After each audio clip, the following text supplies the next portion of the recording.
জামাই বাবাজি, মনে বড় আশা ছিল যে আমার বড় মেয়ের সাথে তোমার বিয়া দিব, কিন্তু কি করবো কও, আমার মেয়েরা বিদেশও গেল, এই যে কি ছাদি থেকে পয়রা টুকুস করে মরে গেল। আমার মতন একটা ভালো ছেলে পাইছি, এই জন্য হাত ছাড়া করলাম না, কইলাম আমার ছোট মেয়ের সাথে তোমার বিয়েটা দিয়ে হালাই। তাহলে আমরা দেরি করবো না, চলো কাজের অফিসে যাই, বিয়ার কামটা শেষ করে ফেলাই। চাচি ওই একটু পড়িয়া ভাইছে।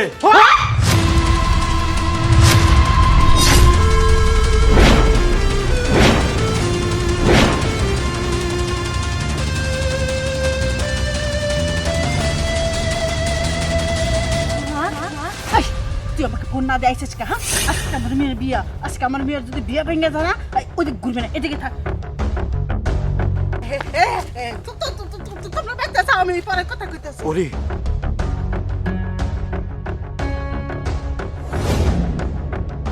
ওরে তুমি বাইসে আছো? শিশির, এইগুলা তুমি কি বলতেছো? আমি বাইচা আছি মানে? ও মা, শিশির এইগুলা কি বলে? আর শিশির এরকম বিয়ের সাজে কেন? মাথায় পাগড়ি। ও মা, আমার বোনটাও দেখি বধূ সাজে। তুমি এইটাই বললা আজকে ওর বিয়ে? তা শিশির কেন পাগড়ি পরা? না মানে আমার একটা ছেলে এসে খবর দিল তুই বলে বিদেশে মারা গেছিস, 5তলা বিল্ডিং থেকে পড়ে। তাই কইছিলাম এত সুন্দর একটা ছেলে আমি হাত ছাড়া কুমড়া আমার ছোট মেয়ের সাথে বিয়ে দিই, তাই আজকে বিয়া যখন ঠিক হয়ে গেছে গা, অগ দুজনে বিয়ে হবো। তুই করলে ভেঙে দিস না, একবার বিয়া ভেঙে গেলে আমার মেয়েরা করলে অন্য কেউ বিয়া করবো না। চুপ করো মা, একদম চুপ। তুমি এসব কি উল্টা পাল্টা কথা বলতেছো মা? গতকাল রাতেও না তুমি আমার সাথে কথা বললা? তুমি কি করে পারলা মা একটা জীবিত মানুষের মৃত বানাই দিতে? আচ্ছা, তাতে আমার কোনো সমস্যা নাই মা। আমারে তুমি কি বলে বিদেশ জানে পাঠাইছিলা? তুমি আমাকে বলছিলা যে আমি যদি শিশিরকে বিয়ে করি, আমি নাকি সারা জীবন ওর কাছে ছোট হয়ে থাকবো, কারণ আমার বাপ আমার জন্য কিছুই কইরা যায় নাই, কিছুই রেখা যায় নাই।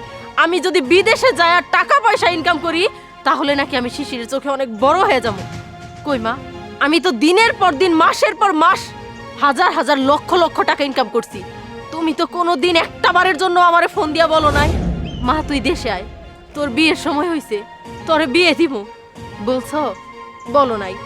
আমি বড় বোন দেশের বাহিরে খাইটা মরি, আর তুমি দেশে অনুষ্ঠান কইরা আমারই ছোট বোনের বিয়ে দিতেছো আমারই শখের পুরুষের সাথে। সীমা, তুমি ওরে বিয়ে দিতে আমার কোনো সমস্যা ছিল না, কিন্তু আমার ভালোবাসার মানুষের সাথে কেন মা? দেশে কি আর কোনো মানুষ ছিল না মা? ও তো আমার ভালোবাসার মানুষ, ও আমার শখের পুরুষ।